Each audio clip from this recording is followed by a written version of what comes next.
Stop scrolling. I'm serious. Not because this is another dramatic hook, but because what you're about to hear will quietly rearrange how your mind interprets people. And once it happens, there is no undo button. You don't learn this and move on. You see it, and it follows you into every room, every conversation, every relationship for the rest of your life. 5 years ago, I stumbled into an idea so old it felt dangerous. An idea that didn't flatter me, didn't comfort me, and definitely didn't make me feel morally superior. It did the opposite. It made me suspicious of my own intentions. It made me question every smile I trusted and every motive I assumed was pure. Friends, lovers, colleagues, family, even myself. Suddenly, patterns I had ignored for years snapped into focus like a hidden image you can't unsee once it appears. Here's the uncomfortable truth most people spend their entire lives running from. Human behavior is not random. It's not chaotic. It's not mysterious. It's patterned, predictable, driven. And Niccolo Machiavelli understood this half a millennium ago with terrifying clarity. This isn't about calling people evil. That's childish. This is about understanding what actually moves them. Think about this for a moment. Why did your closest friend grow distant right after you got promoted? Why did your partner become warmer, more attentive, more affectionate right before asking for something important? Why does your boss praise your amazing work ethic moments before asking you to sacrifice your weekend? These aren't coincidences. They're signals. And once you learn how to read them, the world stops feeling confusing and starts feeling mechanical.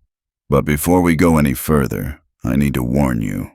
This lens cuts both ways. You won't just see others more clearly. You'll see yourself. And some people aren't ready for that level of honesty. If you still need to believe that everyone, including you, acts from pure intentions, this is your exit ramp. Because what Machiavelli observed about human nature doesn't protect illusions. It dismantles them. Let me ground this in reality. When I was 28, I worked at a tech startup. And there was a guy there. Let's call him David. David was everything people say they admire. Always helpful, always volunteering, always staying late, always checking in on others. The kind of person you describe as genuinely good. The kind that restores your faith in people. Everyone loved David, including me. Then David got promoted, and within weeks, something subtle but undeniable shifted. He wasn't rude, he wasn't cruel, he was selective, strategic. Suddenly, his help came with timing, with positioning, with an audience. He wasn't cold, just distant from those he no longer needed. His kindness hadn't vanished. It had direction. At first, I thought power had changed him. But that wasn't the truth. The truth was worse and far more interesting. David hadn't changed at all. My perception had. When I started reading Machiavelli, not the cartoon villain version people throw around, but his actual observations, I realized something that made my stomach drop.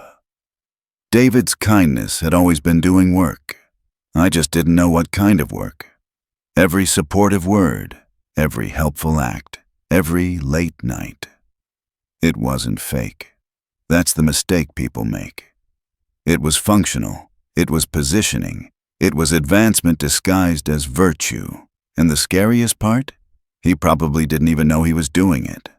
That's when the real experiment began. For 6 months, I stopped judging actions by their surface meaning. I stopped asking, is this good or bad? And started asking a more dangerous question. What does this serve? I watched my relationships, my family dynamics, my romantic interactions, even strangers. And the pattern was ruthless in its consistency. Every human action serves the actor first.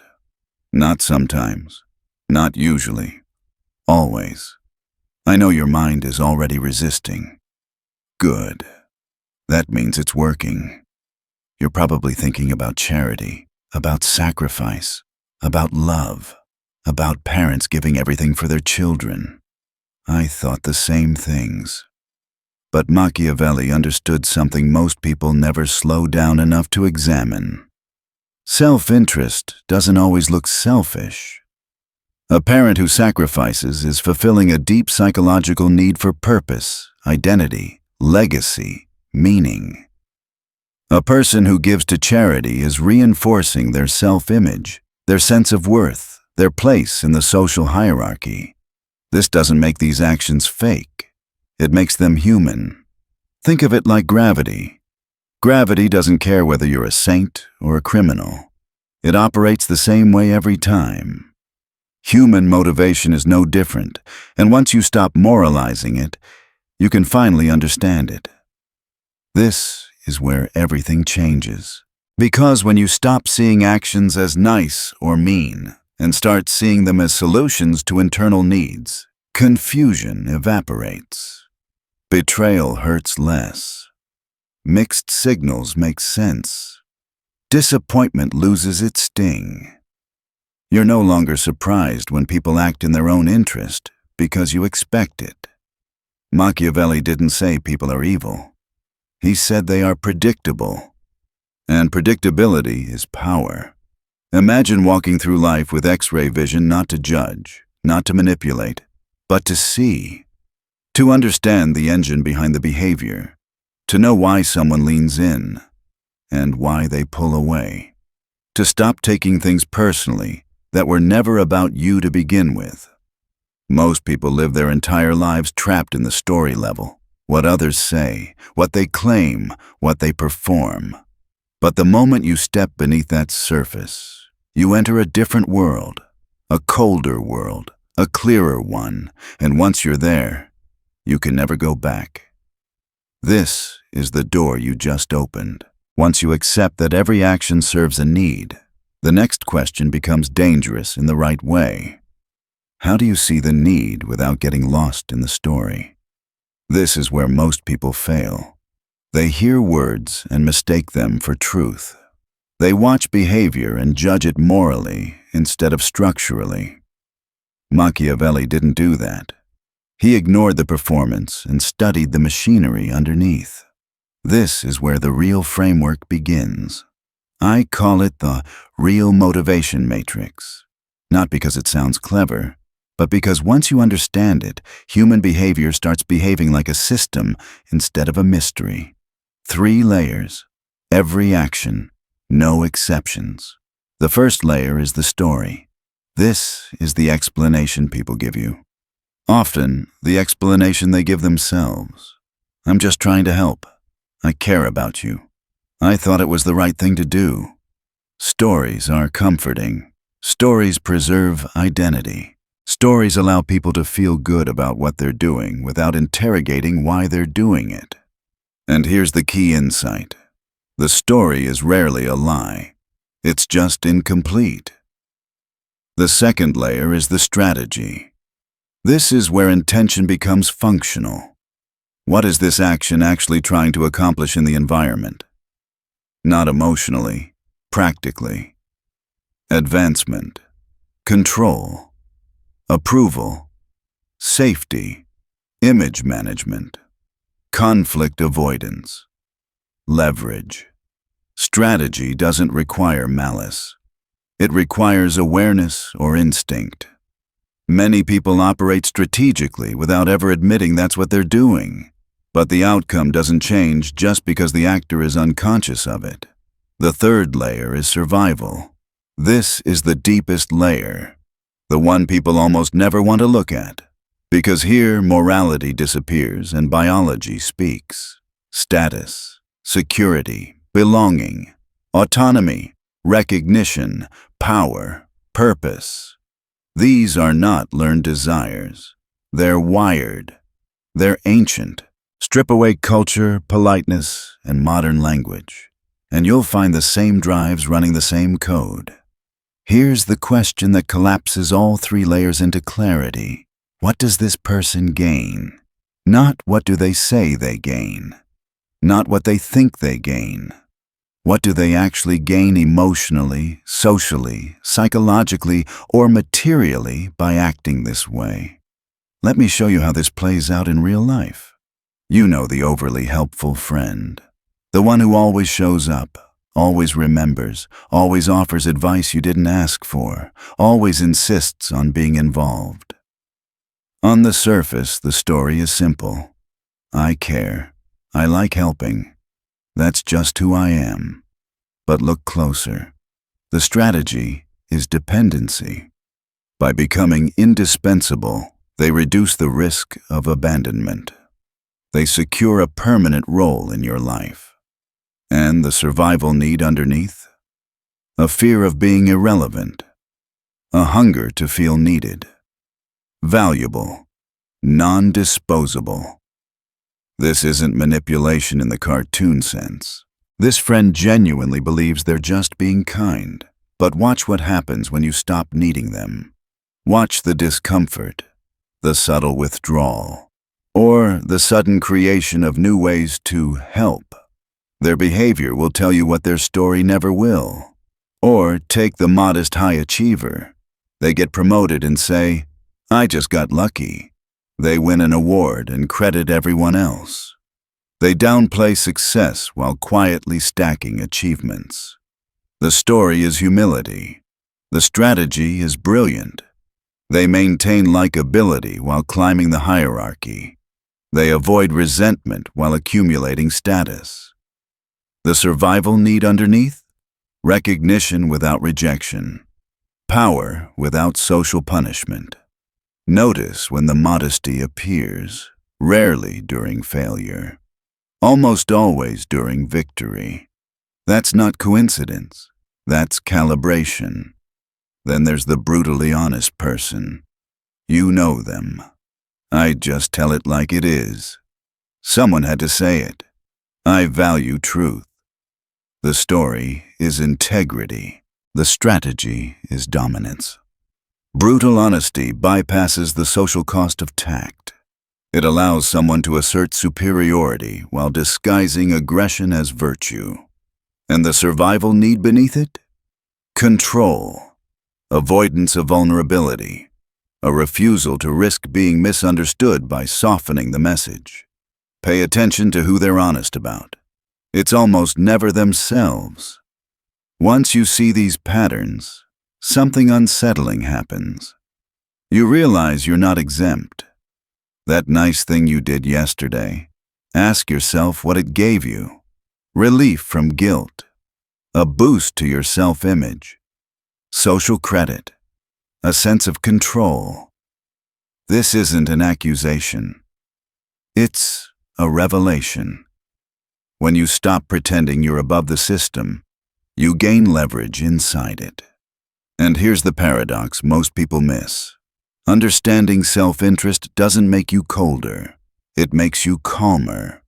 When you expect people to act in their own interest, you stop feeling betrayed when they do. When you understand competing motivations, mixed signals stop feeling personal. Your boss isn't hot and cold. They're balancing authority and approval. Your partner isn't confusing. They're oscillating between needs. This is where Machiavelli becomes useful rather than cynical. Love doesn't become fake when you see the strategy inside it. It becomes stable, because now you can build relationships that serve both sides instead of hoping self-sacrifice will magically be returned. Most people live in reaction. They're hurt, confused, disappointed, because they mistake stories for structure. But once you see the structure, you stop bleeding energy on misunderstandings. You stop asking, "Why would they do this to me?" and start asking, "What need is this serving?" That single shift changes how you move through the world. You're no longer guessing, you're reading, and when you can read, you can choose. This isn't about manipulation. It's about orientation. About waking up from the illusion that people act out of pure intention and stepping into the reality that they act out of need. Once you understand that, the game changes. And in the next part, I'll show you what this awareness actually gives you in practice, how it makes you harder to deceive, harder to destabilize, and far more deliberate in every interaction you step into. Because seeing clearly is only the beginning. Here's where this stops being theory and starts changing how you move. Once you internalize that people act to meet needs, you gain something rare: emotional immunity. Not numbness, clarity. You stop flinching at behavior that once confused or wounded you. You stop personalizing patterns that were never personal, and that alone puts you ahead of most people, because most people are still fighting ghosts they don't understand. Think about how often conflict isn't really conflict. It's competing survival needs colliding in the same space. Your boss snaps at you in a meeting. The story is disrespect. The strategy is reasserting authority. The survival need is control in a situation where they feel exposed. Once you see that, you stop reacting emotionally and start responding strategically. You don't shrink. You don't explode. You recalibrate. Your partner pulls away right after you stop providing something they needed. The story feels like rejection. The strategy is emotional self-regulation. The survival need is autonomy. When you see that, you stop chasing clarity and start creating equilibrium. This is the real advantage Machiavelli gives you. Not dominance over others, but dominion over your reactions. Most people are easy to manipulate because they're predictable. Push here, they flare up. Withdraw there, they chase. Praise them, they comply. Ignore them, they collapse. The moment someone learns your emotional reflexes, they gain leverage. But when you understand motivation, your reflexes disappear. You pause, you observe, you choose. And that pause, that's power. Here's something most people never realize. Manipulation works best on those who still believe everyone is acting in good faith. When you assume purity, you expose yourself. When you understand incentives, you protect yourself without becoming paranoid. Imagine walking into a negotiation, not just business, but emotional negotiation. Family, dating, work. Instead of listening only to words, you listen for gain. What outcome would make this behavior logical? What fear would explain this urgency? What need would justify this tone? Suddenly, persuasion loses its grip on you. Sales pitches become transparent. Office politics becomes legible. Even flattery loses its spell, because you hear the hunger underneath it. That doesn't make you arrogant. It makes you grounded. And here's the subtle shift that really matters. You stop needing people to be different in order to feel okay. You no longer expect loyalty without incentives. You no longer expect consistency without structure. You no longer expect sacrifice without return. And because you don't expect fantasy, reality stops disappointing you. This doesn't mean you withdraw from connection. It means you build it on truth instead of hope. Machiavelli's greatest misinterpretation is that he taught people to exploit others. What he actually taught was alignment. If you meet people only at the level of their words, you will always miscalculate. If you meet them at the level of their needs, cooperation becomes possible. This is why naive generosity fails and strategic generosity endures. When you give without understanding what the other person values, your effort is often wasted or resented. But when you give in ways that meet real need status, security, recognition, autonomy, you become memorable, valuable, hard to replace. This is also why boundaries suddenly make sense. You don't set boundaries because people are bad. You set them because incentives matter. Unlimited access teaches people that your time has no cost. Unlimited forgiveness teaches them that your limits aren't real. Once you understand motivation, boundaries stop feeling harsh and start feeling necessary. And now we arrive at the uncomfortable mirror. Because once you see this in others, you have to confront it in yourself. Why do you help? Why do you stay? Why do you tolerate? Why do you chase approval? Why does being seen as good matter so much to you?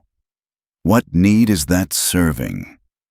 This is where most people turn away, because it's easier to critique others than to dismantle your own stories.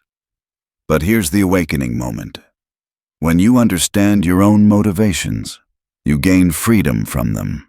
You stop overgiving when you realize you're buying worth. You stop over-explaining when you realize you're seeking safety. You stop people-pleasing when you see it's a strategy for avoiding rejection. And once you see that, you can choose differently, not colder, clearer. This is the difference between living unconsciously and living deliberately. Unconscious people react to incentives they don't see. Conscious people design around them. And that brings us to the deepest shift of all. You stop asking people to love you unconditionally. You stop asking the world to be fair. You stop demanding purity from human nature. And in exchange, you gain something far more stable: understanding. Understanding dissolves resentment. Understanding dissolves confusion. Understanding dissolves fear. Because once you see that everyone is simply trying to meet needs, the world stops feeling hostile and starts feeling navigable. Not safe. Navigable. There's a metaphor Machiavelli would appreciate. Most people are sailing without a map, blaming the ocean for being unpredictable. You, now, are learning the currents. You can't stop the tides, but you can stop being surprised by them. And that's the point of all this. Not to harden your heart, but to sharpen your perception. In the next part, I'll show you how this awareness reshapes your relationships, your confidence, and your sense of control, not by dominating others, but by becoming impossible to destabilize. Because once you see the game, the goal is no longer to win it. The goal is to stop being played. Once this framework settles into your thinking, something quiet but irreversible happens. You stop chasing certainty from people who can't give it. You stop demanding clarity from systems designed to reward ambiguity. And most importantly, you stop outsourcing your emotional stability to the behavior of others. This is where real strength begins. Because the greatest advantage of understanding motivation isn't control over people, it's control over yourself. Think about how most people live. They wake up emotionally reactive. A text changes their mood. A tone shift ruins their day. A cold response sends them spiraling into interpretation and self-doubt. Their inner state is permanently hostage to external signals. Machiavelli would see this as a fatal weakness. Not morally, but strategically. The person who can be emotionally moved on command can be directed on command. But when you understand why people act, those triggers lose their grip. You stop reading intent into every fluctuation. You stop assuming malice where there is simply self-interest. And that detachment doesn't make you indifferent, it makes you composed. Here's the shift. Instead of asking, why are they treating me this way? You ask, what position am I occupying in their internal economy right now? Because relationships, whether we like it or not, are economies of exchange. Attention, validation, security, excitement, resources, status. When your value in that economy shifts, behavior shifts. Not because people are cruel, but because incentives changed. Once you see that, you stop begging the market to like you and start managing your position within it. This is why people who truly understand power rarely appear desperate, even when they care deeply. They know that chasing emotional reassurance collapses leverage. They know that stability attracts more stability, and they know that unpredictability when disciplined, creates respect. Notice the people who seem impossible to manipulate. They don't overreact. They don't over-explain. They don't rush to correct perceptions. They let silence do work. They let time reveal intentions. They let others show their hand first. That isn't arrogance. That's calibration. Machiavelli understood that most conflicts resolve themselves if you don't rush to emotionally participate in them. People reveal far more through continued behavior than through words. When you stop intervening, patterns become obvious. And once patterns are obvious, decisions become simple. Stay, step back, withdraw, reframe. These choices stop feeling dramatic and start feeling obvious. This is also where your confidence transforms, not the loud kind, not the performative kind. The quiet kind that doesn't need to announce itself. The kind that comes from knowing you're no longer confused by people. Confusion is the root of anxiety. When you don't know why something is happening, your mind fills the gap with fear. But when you understand motivation, ambiguity becomes tolerable. You can sit inside uncertainty without scrambling to resolve it. That alone changes how people respond to you, because the person who doesn't chase clarity becomes the one others chase. This isn't a trick, it's gravity. People are drawn to those who don't need immediate validation, to those who aren't emotionally negotiable, to those who seem centered even when dynamics shift. Not because they're superior, but because they're stable. And stability signals power at a primal level. Now, let's talk about something most people avoid. Using this knowledge ethically. Yes, you could manipulate with it. Anyone who tells you otherwise is lying. But Machiavelli's real warning wasn't, don't use power. It was, understand what you are wielding. Manipulation without self-mastery always backfires. Because the same blindness that lets you exploit others will eventually expose you to someone sharper than you. The higher path is alignment. When you understand what people actually need, you can meet those needs honestly, or decide not to. You can design relationships that are mutually reinforcing instead of emotionally extractive. You stop giving blindly and start giving precisely. That's when generosity becomes strength instead of sacrifice. And that's when you become very difficult to exploit. Because manipulators rely on two things: emotional reactivity and moral confusion. They need you to feel guilty, rushed, flattered, or afraid. When you remove those levers, their strategies collapse. Not because you confronted them, but because you no longer provide traction. This is the final psychological shift of this stage. You stop needing to be seen as good. You start needing to be clear. Clear about what you offer. Clear about what you tolerate. Clear about what you walk away from. And clarity creates boundaries without aggression. It communicates standards without explanation. Most people never reach this point. They oscillate between naivety and bitterness, trusting too much, then closing off completely. But Machiavelli offers a third option: informed openness. You don't shut down, you don't harden. You observe, you choose, you adjust. Like a chess player who doesn't resent the rules of the game, but also doesn't forget them. At this stage, the world doesn't feel kinder, but it feels quieter, less chaotic, less personal. And that calm isn't passive. It's earned. You've stopped demanding that people be better than they are.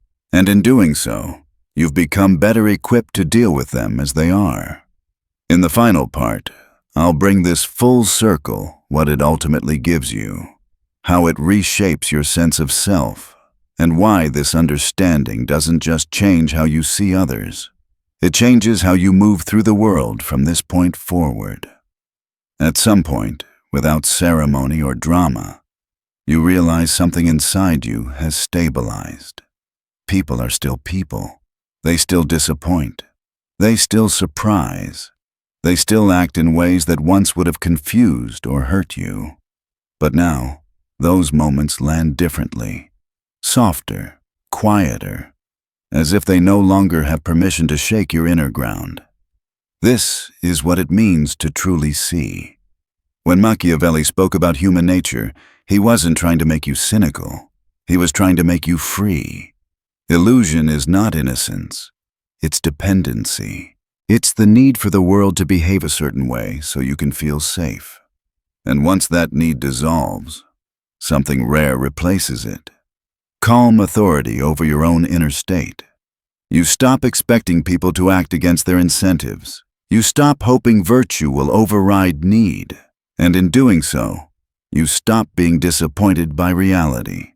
Not because you lowered your standards, but because you finally aligned them with how the world actually works. This is where emotional peace begins.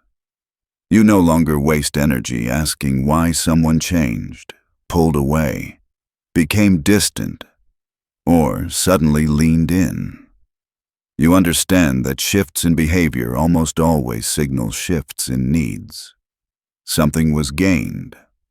Something was lost. Something felt threatened. Something felt secured.